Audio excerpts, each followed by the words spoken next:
महाराज जी, परिवार में काल सर्प दोष पितृ दोष है, इसके लिए हम क्या उपाय करें? प्रभु के पास होकर भी कोई भी दोष, शुक्र शनिचर राहु केतु, कुछ किसी की ताकत नहीं कि भगवान के नाम जप करने वाले का बाल बांका भी कर सके। सीम की चाप सके को तासु, बड़ रखवार रमापति जासु। और भगवान से विमुख हो तो चाहे जो कुछ कर लो, तुम्हारी जो विपत्तियां हैं, तुम्हारी जो दुश्चिंताएं हैं, तुम्हारे अंदर जो उद्विग्नता है, तुम्हारे जो विघ्न है, वो बने ही रहेंगे, पक्का समझ लो। कहा हनुमंत विपत्ति प्रभु सोई, जब तब सुमिरन भजन न होई। जब तक भगवान का भजन नहीं करोगे तो ये सब सरकारी आदमी है, ये सरकारी आदमी आकर विघ्न डालते रहते हैं, क्योंकि सरकार की संपत्ति है। तुम्हारा शरीर, तुम्हारा मन, तुम्हारा जीवन, सब कुछ भगवान का है, और तुम भगवान का भजन न करके मनमानी आचरण करोगे तो ये ग्रह नक्षत्र सब जो भगवान के चरणों से विमुख है, वो कुछ भी कर ले कभी शांति को प्राप्त नहीं होगा। और जो भगवान का भजन करता है तो कोई भी उसके साथ कुछ कर ले, उसका कभी बाल बांका नहीं कर सकता। काल सर्प दोष, शनि और भी ग्रह नक्षत्र जो पे कृष्ण चरण मन अर्पित तो करी है का नवग्रह रंग, ये कुछ नहीं कर सकते। महाराज जी, ऐसा था, कुंडली देख के किसी ब्राह्मण ने बताया था। भैया, हम ज्यादा किसी के विषय में नहीं बोलेंगे।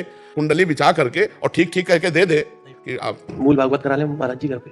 भगवान की प्रसन्नता के लिए करो कि हे भगवान, आपकी प्रसन्नता के लिए मैं भगवत चरित्र का गान करवा रहा हूं, तो सब ठीक हो जाएगा।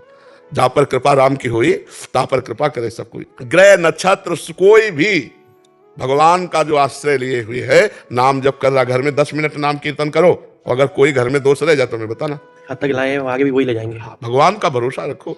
अगर सुनो, राष्ट्रपति अगर हाथ रख दे तो मुकदमा हार जाने पर, फांसी की सजा हो जाने पर भी वो मुक्त हो जाएगा। ऐसे भगवान जगत के पिता है।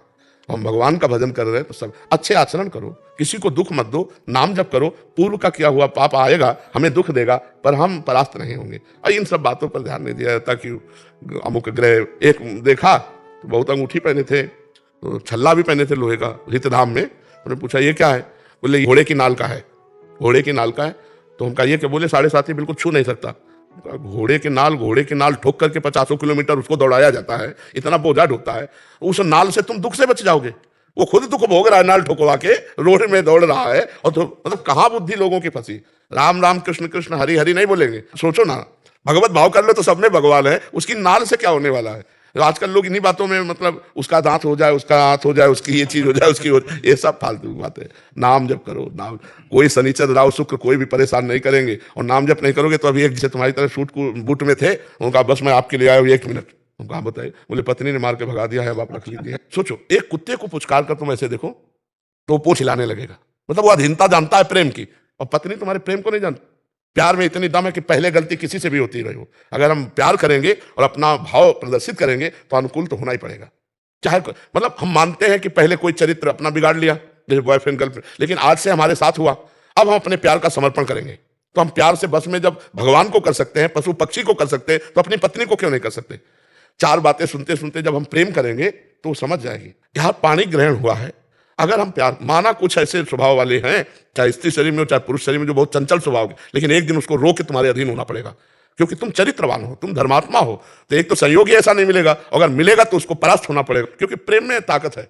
जब भगवान को अधीन कर ले, अजित भगवान को जीत लेता है प्रेमी, तो फिर पत्नी को क्यों नहीं, फिर पति को क्यों नहीं? हम चरित्रवान बने। अब देखो, चरित्रहीनता है तो फिर नहीं होगा।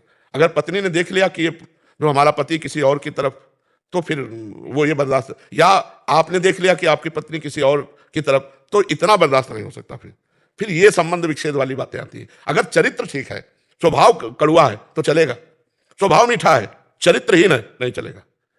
और आज हम इसीलिए बहुत दुखी होते हैं कि हमारी समाज में जो गर्लफ्रेंड बॉयफ्रेंड चला है, ये बहुत हीनता का चला है। इसमें मतलब पति पत्नी के प्रेम होने में बड़ा संदेह है, क्योंकि वो 4-5 को गर्लफ्रेंड बना के आया या 4-5 को बॉयफ्रेंड बना के आई, ब्रेकअप, बॉयफ्रेंड, फिर ब्रेकअप, फिर तो अब ये जब आएगी तो वही ब्रेकअप का स्वभाव बना रहेगा, वही स्वभाव, और उसके धर्म को मतलब हानि पहुंचेगी पक्का। इसलिए अब ये नए बच्चों में बचाया जाए, गर्लफ्रेंड बॉयफ्रेंड नहीं तो ये यही दशाएं होंगी। धर्म से चलने वाला जीवन सुखी होगा, अधर्म से चलने वाला दुखी होगा, पक्का परिणाम है। 4 दिन भले अधर्म सुखी दिखाई दे, परिणाम में वो दुखी हो जाएगा।